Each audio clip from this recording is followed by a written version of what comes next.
Selamat pagi anak-anak, bagaimana kabar kalian hari ini? Semoga kita semua dalam keadaan sehat dimanapun kita berada. Sebelumnya, Ibu akan memperkenalkan diri dulu. Nama Ibu adalah Fitri Nistinja. Ibu adalah mahasiswa dari Universitas HKBP Nomensen. Ibu akan mengajari kalian beberapa minggu ke depan. Ibu harap kalian dapat bekerja sama dengan ibu ya. Baiklah, sebelum kita memulai pembelajaran kita, ada baiknya kita berdoa terlebih dahulu. Marilah kita berdoa.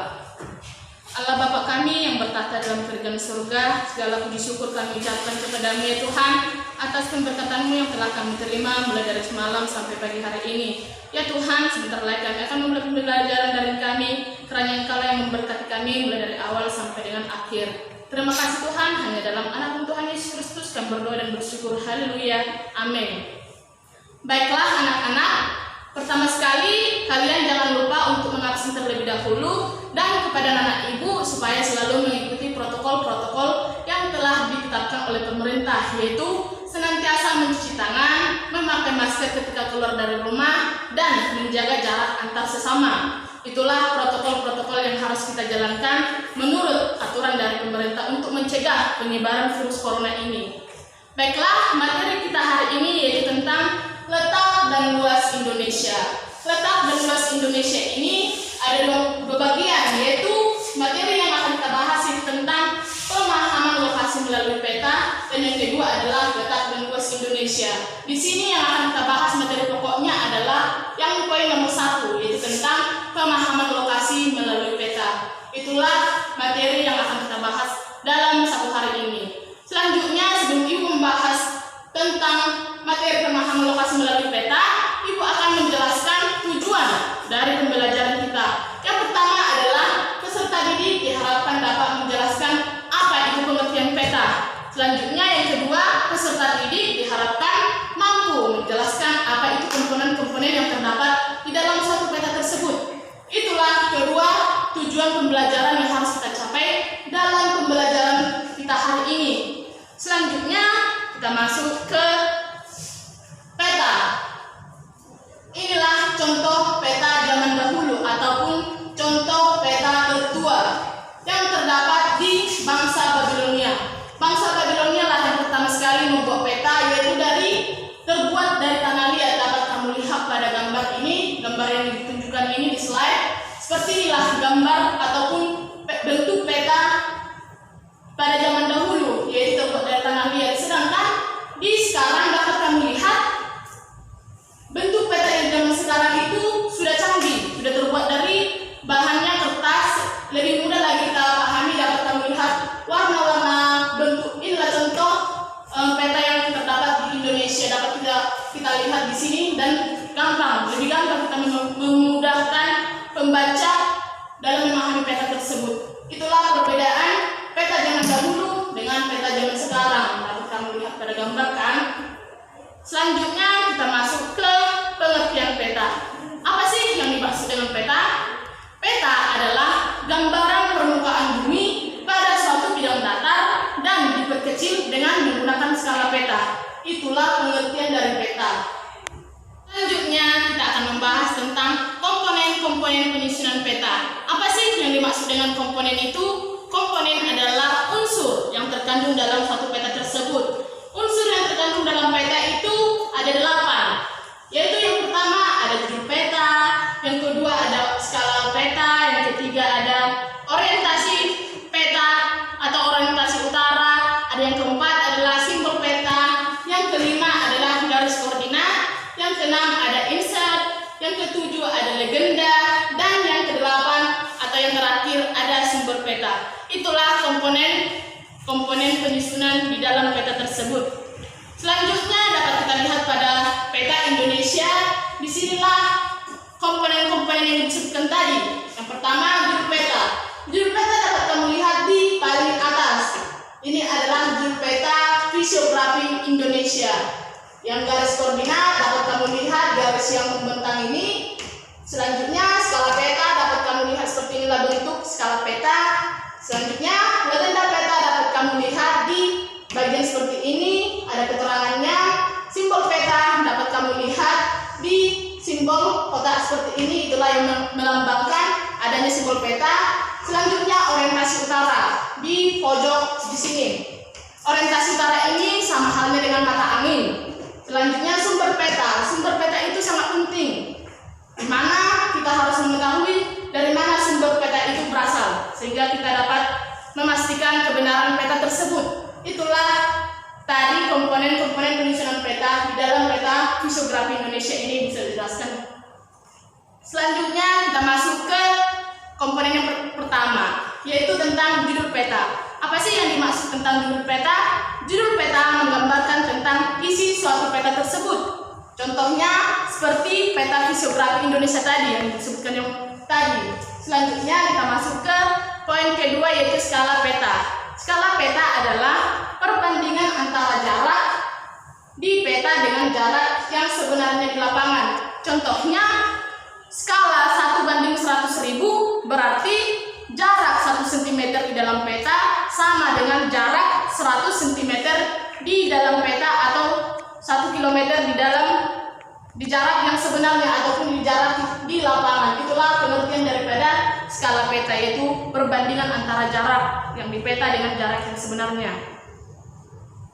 Skala peta itu dibagi menjadi dua macam. Ada skala yang pertama, ada skala angka, yang kedua ada skala garis atau skala grafis. Dapat kamu perhatikan di slide yang Ibu tunjukkan ini. Skala angka adalah skala dalam bentuk angka dengan satuan di belakangnya sentimeter. Contohnya seperti yang bilang tadi, seperti Ibu yang sampaikan, 1:100.000 itulah contoh skala angka. Selanjutnya macam skala angka yang kedua adalah skala garis atau skala grafis, yaitu skala dalam bentuk garis dengan ukuran tertentu, biasanya dalam kolom legenda. Dapat kamu lihat seperti inilah skala garis atau grafis. Di sini Pak akan menjelaskan contohnya 1 cm di dalam peta sama dengan 5 km di jarak yang sebenarnya. Selanjutnya 2 cm di dalam peta sama dengan 10 km di jarak yang sebenarnya. Selanjutnya yang ketiga 3 cm di dalam peta dapat kita hitung 15 km di jarak yang sebenarnya. Selanjutnya yang keempat di sini 4 cm di dalam peta sama dengan 20 km di jarak yang sebenarnya. Itulah pengertian skala garis ataupun skala grafis. Yang poin ketiga atau komponen yang ketiga adalah orientasi utara. Orientasi utara ditunjukkan dengan simbol panah yang bentuknya bervariasi ataupun beragam. Contohnya sebagai berikut. Inilah contoh orientasi utara.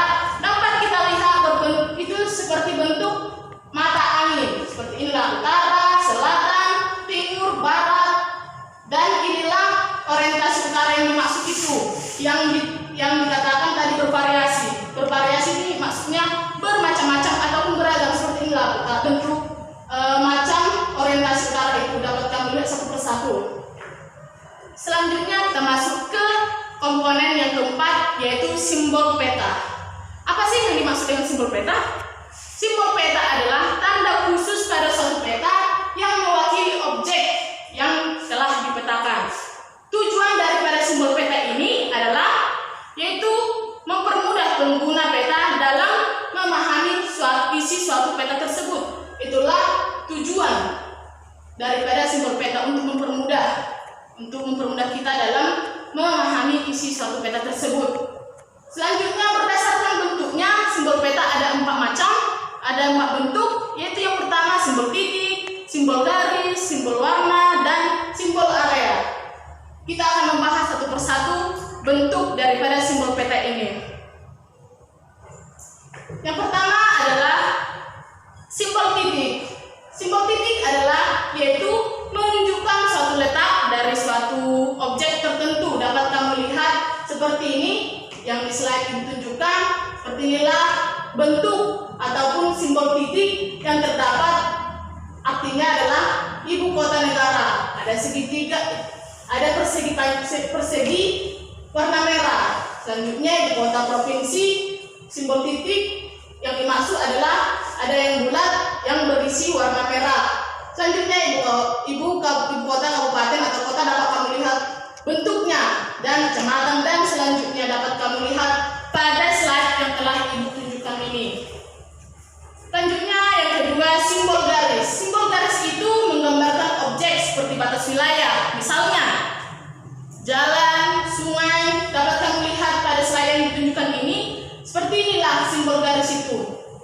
Bentuk sungai itu berbentuk simbol garis. Jalan raya seperti ini, jalan lain desa, batas negara, batas provinsi, batas daerah. Dapat kamu lihat simbol-simbol garis yang dimaksud tadi.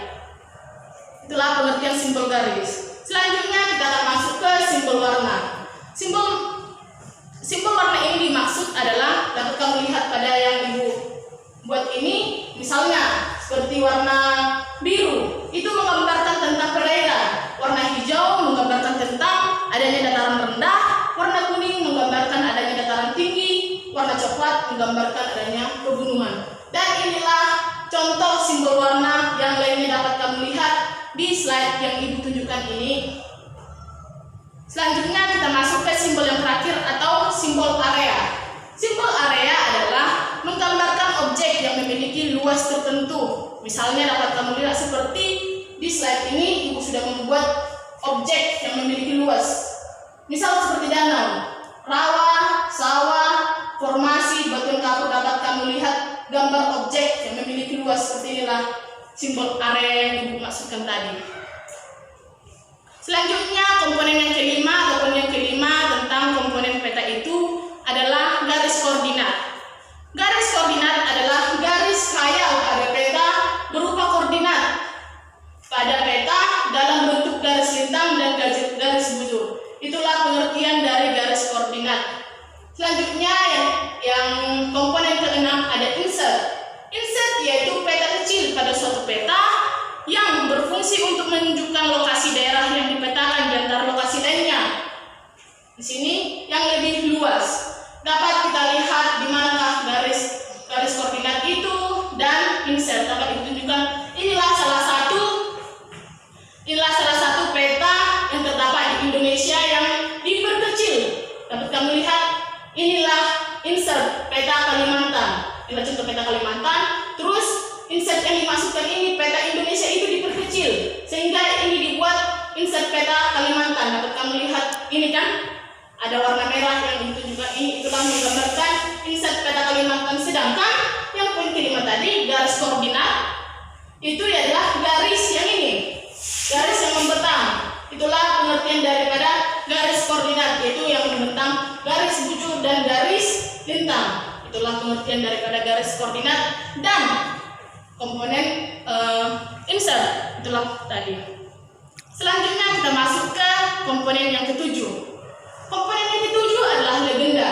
Legenda adalah menu yang berisi tentang keterangan dari semua objek yang muncul pada suatu peta tersebut. Itulah pengertian daripada legenda. Contoh bentuk legenda itu dapat kita lihat pada slide yang ditunjukkan ini. Seperti inilah legenda. Dapat kamu lihat jalan utama, bentuknya seperti apa, jalan alternatif, jalan biasa. Dapat kamu lihat pada slide yang ditunjukkan ini. Jalan tol, jalan kereta api, batas provinsi, ibu kota, kota, kecamatan, rawan kecamatan. Dapat kamu lihat seperti ini bentuk rawan kemacetan ini. Selanjutnya rawan kecelakaan. Dapat kamu lihat seperti inilah bentuk rawan kecelakaan. Kondisi jalan yang buruk, rawan banjir, rawan longsor, pom bensin dan bengkel. Dapat kamu lihat seperti inilah bentuk legenda yang terdapat di peta. Selanjutnya kita masuk ke poin yang terakhir, yaitu sumber peta. Sumber peta yaitu berisi tentang orang atau lembaga pembuat peta tersebut sehingga bisa dinilai dari kualitas informasi yang telah disampaikan.